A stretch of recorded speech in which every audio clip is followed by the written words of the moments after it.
Dan ketika ia melihat dari spion mobilnya, ia tidak melihat kalau itu adalah Almira dan dia terus melanjutkan perjalanannya lagi. Karena ia tidak ingin dimintai pertanggungjawaban. Dan terlihat Almira yang sangat kesakitan, ia pun ditolong oleh beberapa warga.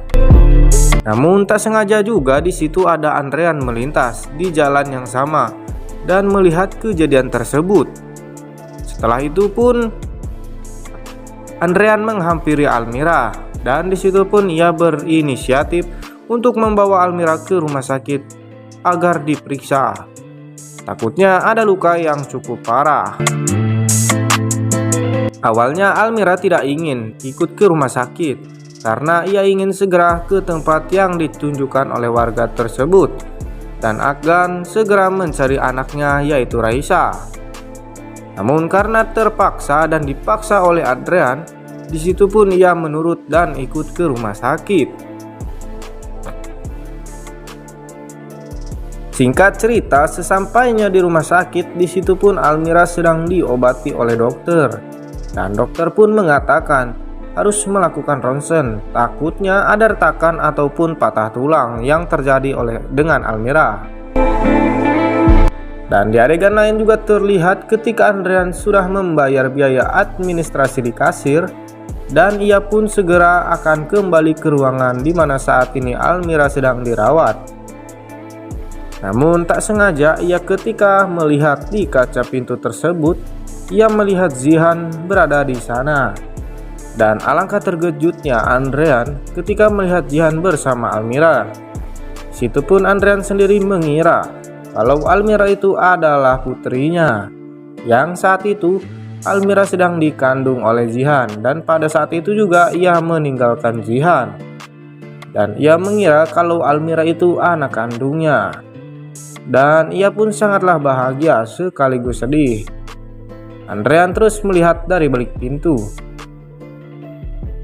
karena ia sangatlah merasa senang akhirnya bisa bertemu dengan putri yang dikandung oleh Zihan yang dulu ia tinggalkan. Dan Andrean berinisiatif untuk masuk ke dalam untuk menemui Almira dan juga Zihan untuk menjelaskan semuanya yang pernah terjadi. Karena ia sangatlah bahagia jika bertemu lagi dengan putrinya yang dulu ia tinggalkan semasa dikandung oleh Zihan. Ketika Andrean akan membuka pintu untuk masuk ke dalam ruangan tersebut, tiba-tiba saja ia dikejutkan oleh tepukan di pundaknya. Lalu ketika ia membalikkan badannya dan ternyata itu adalah istrinya, sontak Andrean pun sangatlah terkejut dan ia pun akan menyembunyikan semuanya.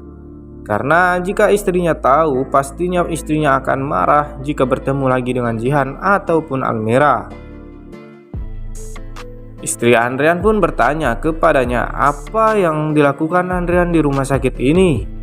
Andrean sendiri beralasan kalau dirinya sedang menjenguk karyawannya yang sedang sakit dan kebetulan di rumah sakit ini. Istrinya pun menjelaskan kepada Andrean kalau dirinya sedang menemui saudaranya yang sedang sakit di rumah sakit yang sama. Lalu setelah itu Andrean dan juga istrinya pergi dari ruangan Almira yang saat ini sedang dirawat untuk menemui saudaranya yang sedang sakit. Nah teman-teman, apakah kelanjutan cerita dari Suci Dalam Cinta ini? Apakah Andrean akan memberitahukan semuanya kepada Zihan ataupun Almira? Dan apakah Andrean sendiri akan memberitahukan kepada Almira kalau dirinya itu sebenarnya adalah ayah kandungnya? Dan disitu pun pastinya jika semua itu terjadi kepadanya, Almira akan sangatlah benci terhadap Andrean karena sudah meninggalkan ibunya dan juga Almira semasa ia dikandung. Oke lah teman-teman, sekian ulasan dan prediksi dari cerita sinetron Suci Dalam Cinta yang akan tayang malam ini, dimana sinetron ini bakal buat kita semakin penasaran di setiap alurnya. Jadi buat teman-teman jangan ketinggalan alur ceritanya ya. Sebelum itu, Bang Mimin berterima kasih bagi teman-teman yang sudah mendukung channel ini. Bang Mimin undur pamit, sampai jumpa di tayangan selanjutnya. Wassalamualaikum warahmatullahi wabarakatuh.